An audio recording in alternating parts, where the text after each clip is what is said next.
Juan 14, versículo 1. Dice el Señor Jesucristo: no se turbe vuestro corazón, creed en Dios, creed también en mí. El Señor Jesucristo está hablando a sus discípulos previo a ser llevado a la cruz para ser crucificado. En la misma noche, habiendo tomado la Pascua, el Señor Jesucristo está hablando estas palabras y les está diciendo: no se turbe vuestro corazón, pero les está dando un mandamiento y les está diciendo que ellos son los responsables si su corazón se turba o no. Ahora, cuando un corazón se turba, ¿cuál es la razón? Porque un corazón puede entrar en ese pánico, en ese terror, en esa tribulación, en esa depresión.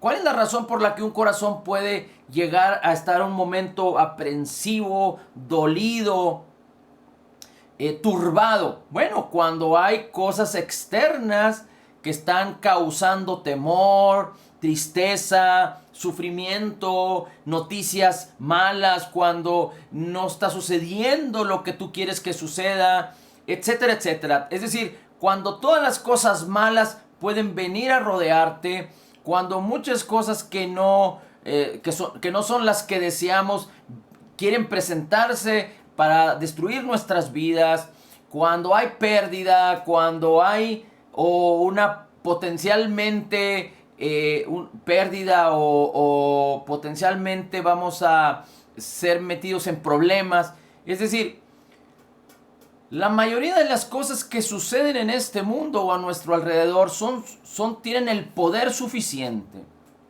para que si nosotros las creemos, para que si nosotros nos hacemos aprensivos, para que si nosotros vemos que es nuestra única posibilidad, nuestra única respuesta, entonces podríamos turbar nuestro corazón. Pero si sabemos que dentro de la oscuridad, las tinieblas, o sabemos que dentro de todo lo malo que existe en este mundo, hay otra posibilidad, hay otra opción por la cual no tener que sufrir o padecer por ahí, que se encuentra en Cristo Jesús, entonces tenemos una esperanza. Pero cuando nosotros no alcanzamos a ver la obra redentora de Jesús, cuando nosotros no alcanzamos a ver la respuesta de Dios, cuando nosotros no alcanzamos a ver que en Cristo somos más que victoriosos, cuando nosotros no alcanzamos a ver que hemos sido equipados para ser victoriosos y más que vencedores aún en medio de la tribulación, en medio de la adversidad, entonces vamos a sucumbir. Y entonces por cualquier noticia, por cualquier situación que no nos agrade o que atenta contra nuestras vidas o contra nuestra integridad o que atenta contra lo que tenemos, entonces podemos turbarnos en el corazón. Y recuerda que el Señor dice: sobre toda cosa guardada debes de guardar tu corazón, porque de él emana la vida. Pero tú y yo somos responsables. Tú eres responsable de guardar tu corazón. Yo soy responsable de guardar mi corazón. Tú eres responsable de que tu corazón no se turbe. Yo soy responsable de que mi corazón no se turbe.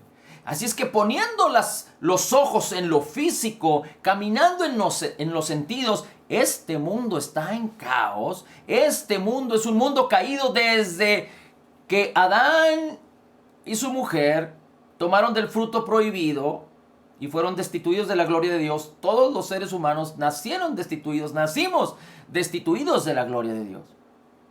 Así es que todo lo que hay en este mundo, y más ahora, tiene un común denominador: que tú seas hurtado, destruido y llevado a la muerte. Recuerda que el Señor Jesús dijo: yo he venido para que tengan vida y la tengan en abundancia. Pero el enemigo, el diablo, él es ladrón, padre de mentira desde el principio. Él vino a hurtar, a matar y a destruir. Y esto es lo que abunda en este mundo. Porque los hombres están engañados, los hombres están viviendo de acuerdo a las filosofías, a las enseñanzas, a las inspiraciones de las tinieblas. Como dice Colosenses, que tú y yo fuimos sacados del poder de las tinieblas, del poder del enemigo. Así es que es muy importante que tú y yo entendamos que tenemos una gran responsabilidad, que nuestro corazón no se turbe, guardar nuestro corazón. Porque si nuestro corazón se turba, entonces ya no podemos cumplir nuestro propósito en nuestra vida. Una madre con un corazón turbado no puede cumplir su propósito como madre delante de sus hijos. Un padre con el corazón turbado no puede cumplir su propósito correcto en su familia. Un ser humano con un corazón turbado va a vivir infeliz, va a vivir en depresión, va a ser guiado por todo viento de doctrina, por sus mismos sentidos. Y tú y yo no fuimos llamados a andar por fe, andar por vista. Fuimos llamados por andar por fe. No fuimos llamados a ser guiados y a caminar por los sentidos. Fuimos llamados a andar por fe, a ser guiados por el Espíritu Santo. Esto es sumamente importante. Así es que aquí el Señor Jesús, hablándole a sus discípulos, les dice, no se turbe vuestro corazón. Ahora, vamos al capítulo 16 de Juan, y en el versículo 33, Juan 16, dos capítulos adelante, versículo 33, dice así: estas cosas os he hablado para que en mí tengáis paz. El Señor Jesucristo había convivido con ellos, tomado con ellos la Pascua y les está enseñando. Y después de haberles enseñado, Jesús ora y después es aprendido. Y en el mismo día es crucificado, es maltratado, es traspasado, es crucificado. Muere el Señor Jesucristo de una manera atroz. En el mismo día que el Señor Jesucristo está diciendo estas palabras a sus discípulos, recuerda que el día empezaba al atardecer, al caer el sol, y terminaba 24 horas después. En términos generales, Jesucristo murió alrededor de las 3 de la tarde del siguiente día, si hablamos en nuestros términos. Y los discípulos pudieron escuchar, algunos ver, algunos oír acerca de lo que le sucedió al Señor Jesús. Podemos ver que como Pedro anduvo siguiendo a Jesús cuando fue aprendido. Tan es así que Pedro negó a Jesús 3 veces. Podemos saber que Juan, el discípulo amado, estuvo al pie de la cruz cuando Jesús entregó su vida.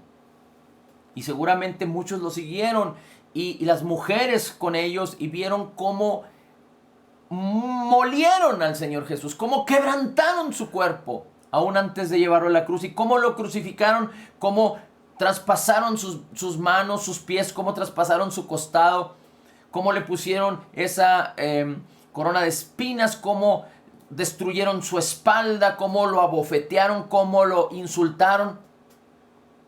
Pero antes de que sucedieran estas cosas, Jesús les dice, no se turbe vuestro corazón. Y después les dice, estas cosas se las he enseñado. Las cosas que están en el capítulo 14, en el capítulo 15 y en el capítulo 16. Pero dice el Señor Jesús, se las he enseñado para que en mí tengáis paz. 15 minutos, media hora o una hora antes de que iba a ser aprendido, les dice, estas cosas se las he enseñado para que en mí tengáis paz.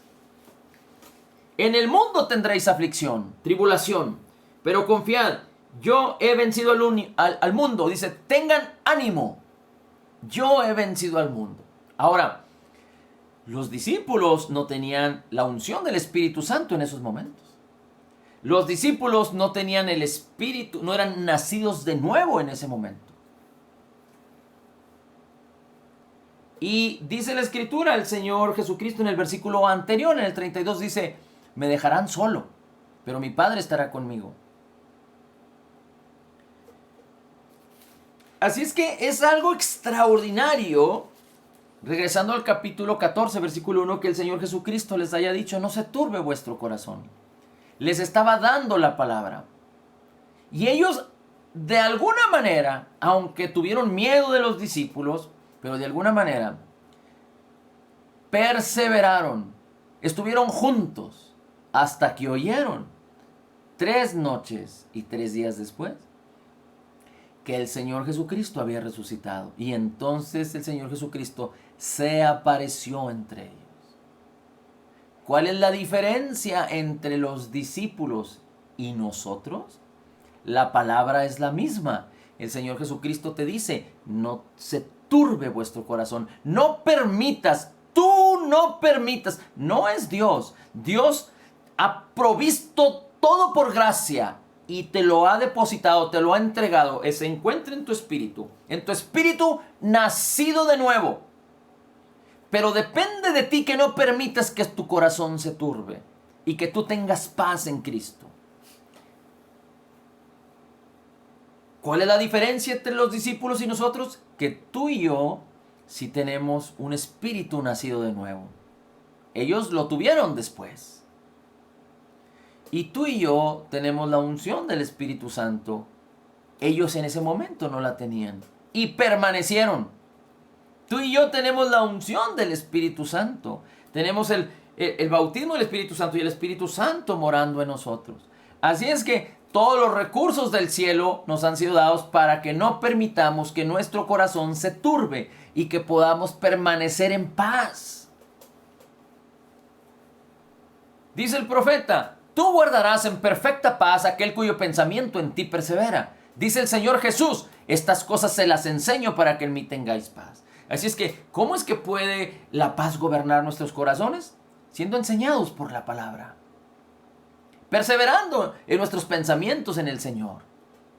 No poniendo nuestros ojos en la televisión. No poniendo nuestros ojos en las noticias.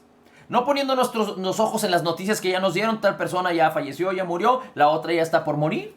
A la otra ya la metieron a la cárcel. A la otra ya engañó a su familia. La otra ya asesinó a tal por cual. No, así no vamos a poder mantenernos en paz. Así lo único que estamos haciendo es permitiendo a nuestro corazón que se turbe. Ahora, déjame decirte algo antes de seguir. Si hay algo que sigue estando presente en ti y en mí y en todos nosotros, es la carne.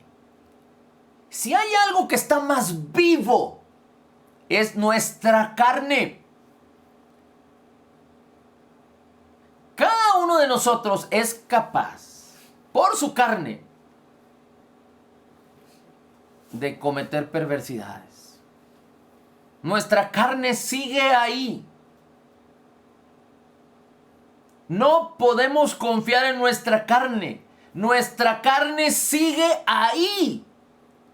Pero por eso el apóstol Pablo nos dice, presenten vuestros cuerpos en un sacrificio vivo continuo, porque nuestra carne necesita estar sometida, nuestros sentidos necesitan estar sometidos. Así es que cuando yo recibo un sentimiento negativo, yo necesito matar ese sentimiento negativo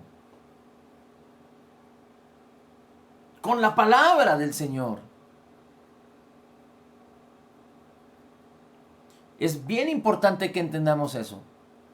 Por más espiritual, por más maduro que tú y yo seamos, o que todos los que estemos aquí seamos, la carne está presente hasta que nuestro espíritu no se vaya con Cristo.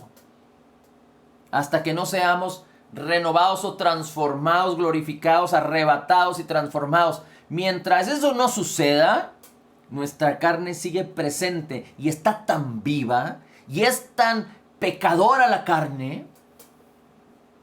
Y no te lo digo para que te sientas mal, te lo digo para que seas consciente de que si permites que tus sentimientos y tu carne te dominen, entonces no vas a poder lograr impedir que tu corazón se turbe. Y la paz de Dios no va a poder gobernarte.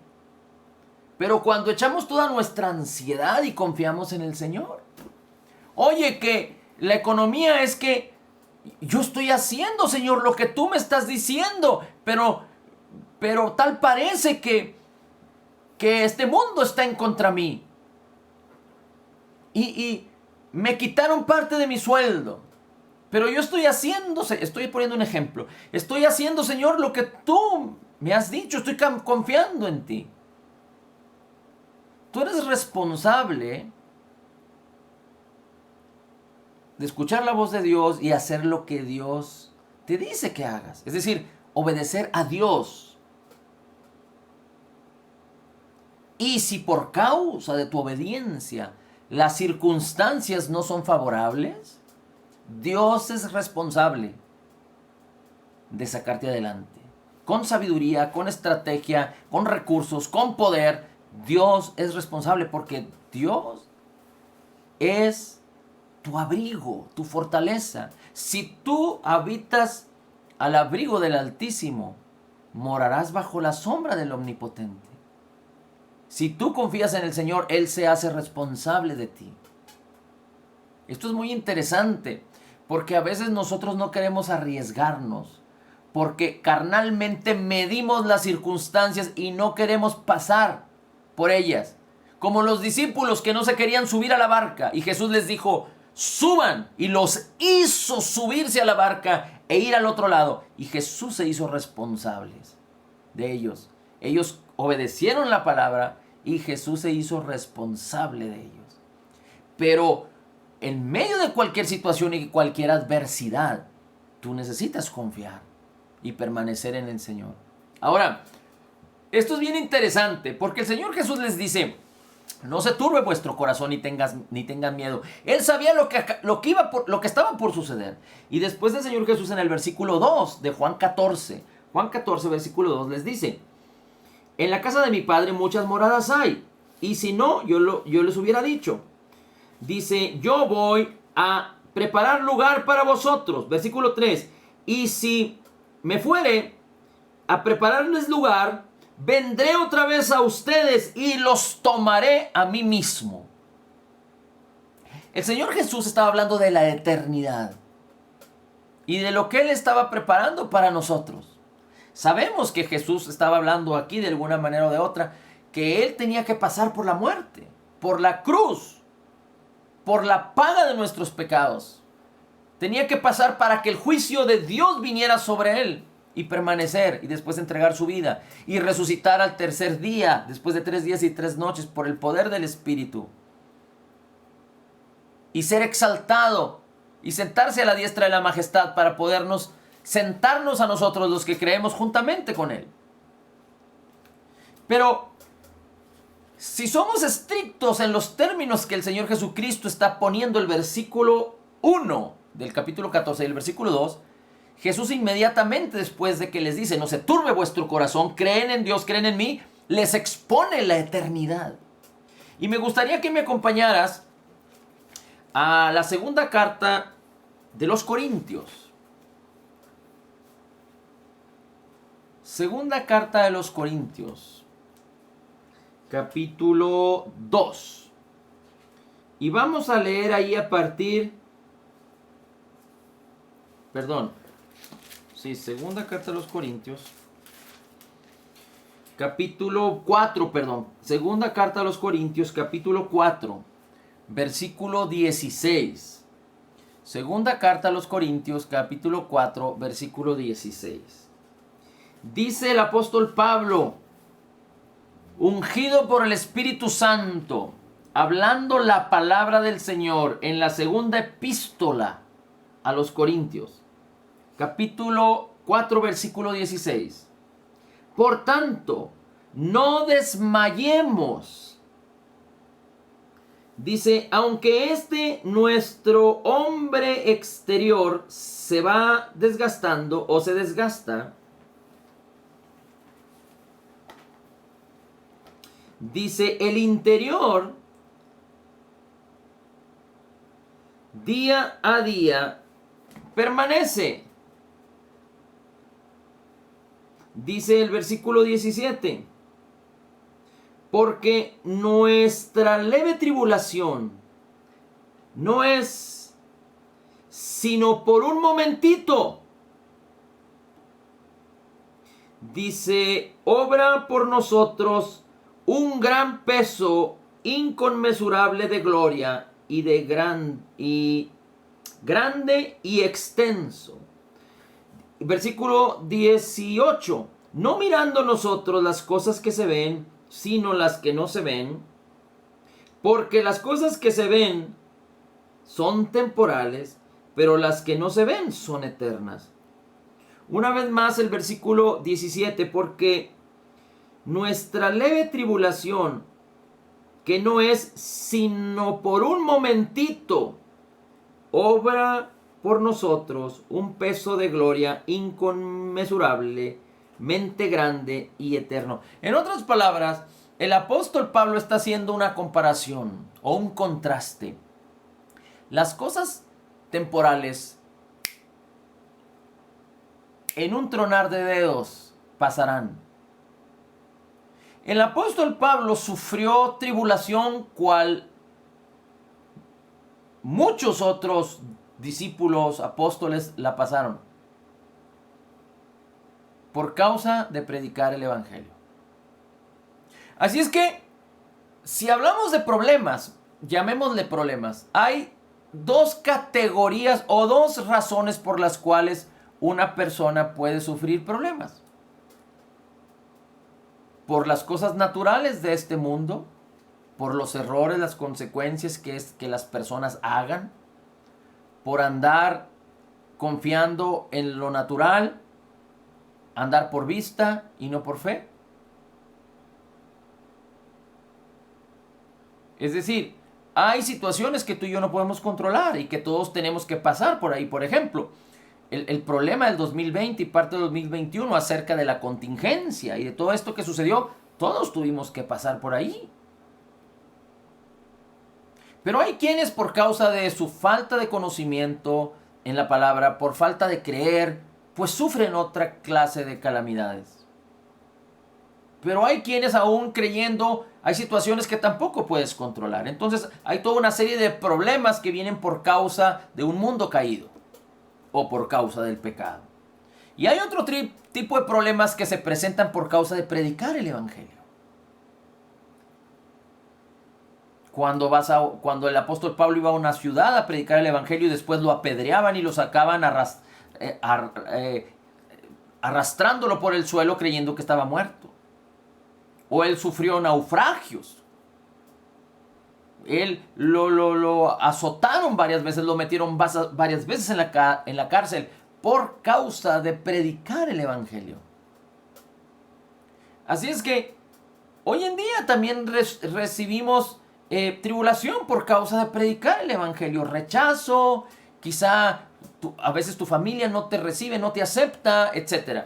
Pero una vez dicho esto, hablando en general de cualquier tipo de problema que sea, estos problemas, aunque el apóstol Pablo particularmente hable de los problemas que se padecen por el evangelio, todo tipo de problemas comparados con la eternidad son un tronar, en tiempo, en cantidad, son como un tronar de dedos.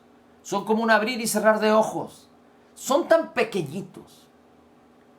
Ahora, ¿por qué digo que el apóstol Pablo estaba hablando de la tribulación por causa del evangelio? Porque dice, esta tribulación pequeñita, momentánea, produce en nosotros un peso de gloria, sabiendo esto, que hay una eternidad, que no andamos, en el versículo 18 dice, porque nosotros no estamos mirando las cosas que se ven, que son temporales, pero las cosas que son eternas. Las cosas que son eternas. Y el Señor Jesús les dice, no se turbe vuestro corazón. Creed en Dios, creed en mí. Voy a prepararles lugar en la eternidad y después vendré a ustedes y los atraeré a mí mismo para que siempre estén conmigo. Así es que más allá de las estrategias, el poder, la sabiduría para permanecer aún en medio de la adversidad, sabiendo que tenemos la victoria y que somos más que vencedores, independientemente de esto, todas estas cosas de hoy en día son tan temporales comparadas con la eternidad y la gloria que tendremos en Cristo. Y como lo hemos dicho ya, el creyente no ha sido llamado a poner sus ojos en las cosas que se ven, sino en las cosas eternas. Nuestros ojos tienen que estar puestos en esperar a que Jesús venga por nosotros. Nuestros ojos tienen que estar puestos en las cosas en las cosas espirituales que el Señor Jesucristo preparó para nosotros en una eternidad. Hay quienes cuentan sus años, los años cumplidos. Pero hay quienes no cuentan los años cumplidos. Hay quienes cuentan los años que aparentemente les quedan. Porque alguien puede gloriarse de cumplir 40 años. O gloriarse de cumplir 50, 60, 70. Pero el pasado ya pasó y ya se vivió. Así es que el creyente tiene que estar poniendo sus ojos en Jesús, en lo que Jesús hizo por nosotros y en lo que Él ya preparó y regresará para tomarnos consigo mismo. Mira cómo dice por último Colosenses capítulo 2, versículo 7. Colosenses capítulo 2, versículo 7. Dice, bueno, el versículo 6, vamos a leer desde el versículo 6, Colosenses capítulo 2, versículo 6. Dice, por tanto, como habéis recibido a Cristo Jesús el Señor, andad en Él. Como lo habéis recibido con gozo, con júbilo, con gracias, Señor, por salvarme. Ahora has traído libertad a mi vida. Como ese primer amor. Dice, así permanezcan en Él, dice el apóstol, en la epístola del apóstol Pablo a los Colosenses. El versículo 7. Así es que, Colosenses capítulo 2, versículo 7. Arraigados y sobreedificados en Cristo, en Jesucristo, establecidos en la fe. Recuerda, nuestra victoria está en la fe, y la fe es un regalo que Dios nos da, y la fe se activa, la fe viene, la fe manifiesta su poder, la fe manifiesta lo que nos ha sido concedido por gracia cuando oímos la palabra de Dios. La fe no es por haber oído, la fe es por mantenernos oyendo, por oír la palabra de Cristo. Amén. Así es que dice, arraigados y sobreedificados en Cristo Jesús y establecidos en la fe, dice, así como os ha sido enseñado, dice, abundad en ella con acciones de gracias. Abundad en ella con acciones de gracias. En otras versiones dice, rebosando de gratitud. Rebosando de gratitud. No quisiera ponerme a explicar lo que el apóstol Santiago dice, pero el apóstol Santiago habla acerca de el que está alegre cante alabanzas, pero el que está triste haga oración. Y yo quisiera pensar, sin meternos a estudiar a Santiago, que el que está triste es porque permitió que su corazón fuera turbado. Así es que no debemos permitir que nuestro corazón se turbe. Y si por alguna razón nuestro corazón se llega a turbar, necesitamos asegurar nuestro corazón en el Señor. Afirmar nuestro corazón en el Señor. Orando en el Espíritu. Con la palabra. Pero es urgente que no, una vez que identificas que hay un sentimiento negativo, que tu corazón se turba, necesitas hacer algo, no puedes permanecer ahí, porque donde no hay paz, entonces hay contienda, y donde hay contienda, hay toda obra perversa. Así es que si nosotros dejamos que un corazón turbado guíe nuestras vidas, vamos a cosechar, vamos a recibir cosas perversas. No debemos permitir que eso suceda. ¿Recuerdas aquella vez que David, el guerrero, antes de ser rey, venía con sus hombres y llegó a la ciudad en donde habitaba? Y recuerdo yo, bueno, un grupo de otra población estaban haciendo guerra, y cuando ellos estaban combatiendo contra los filisteos, vino ese otro grupo y tomó a todas las mujeres y a todos los niños y los llevaron cautivos e incendiaron la ciudad. Y todos se turbaron, empezaron a llorar y empezaron a reclamarle a David, que prácticamente querían vengarse con David, porque David era el líder. Pero dice la escritura que David no se dejó, porque David también tuvo estos sentimientos. Pero después dice que David aseguró su corazón al Señor y el Señor le dijo, ve y alcánzalos y te doy la victoria. Y David fue con sus hombres, no todos lo siguieron, pero fue con sus hombres. Y el Señor causó pánico y terror en aquellos opositores, en aquellos enemigos. Y David pudo rescatar a todos, a su familia, a sus familiares y a todos los familiares de toda la gente. Y aún quedarse con botín. Pero ¿qué hizo David? Aseguró su corazón con el Señor. Así es que las cosas de este mundo son temporales. Así se irán. Pero las cosas del Señor son eternas. Así es que cuando nosotros ponemos en una balanza la gloria que tenemos ya garantizada con Cristo, entonces regocíjate, rebosa de gozo, rebosa de gratitud al Señor por causa de lo que Él es y de lo que ya hizo por ti, de lo que ya te prometió. Y la fe, recuerda, que es la certeza de lo que se espera, la convicción de lo que no ves. Pero si Dios lo dijo, Dios así lo cumplirá, porque Él es fiel a su promesa. Y cuando tú y yo descansamos en lo que Jesús hizo, y que Dios es fiel, y que no solo el que prometió es fiel, sino que es poderoso para cumplir lo que prometió, entonces podemos alegrarnos, gozarnos en lo que Él es y en lo que Él ya hizo por nosotros. Gracias, Señor, gracias, bendito Padre. La gloria, el honor y la alabanza es para ti. Somos en Cristo Jesús totalmente perdonados, perfectamente justificados, altamente favorecidos, profundamente amados, grandemente bendecidos, más que vencedores en Cristo Jesús, porque como Jesús es, así somos nosotros en este mundo. Somos la justicia de Dios en Cristo. Padre, te pido en el nombre de Jesús que con tu Espíritu traigas sabiduría al corazón de mis hermanos para que cada día podamos hacer morir los sentimientos y las obras de la carne, pero hacer vivir tu palabra para recibir abundancia de gracia y de tu justicia día con día y vivir en la victoria que tú ya nos has dado en Cristo Jesús, porque al que cree todo lo es posible, porque podemos declarar que todo lo podemos en Cristo Jesús, porque somos la justicia de Dios en Cristo Jesús. Amén, amén y amén.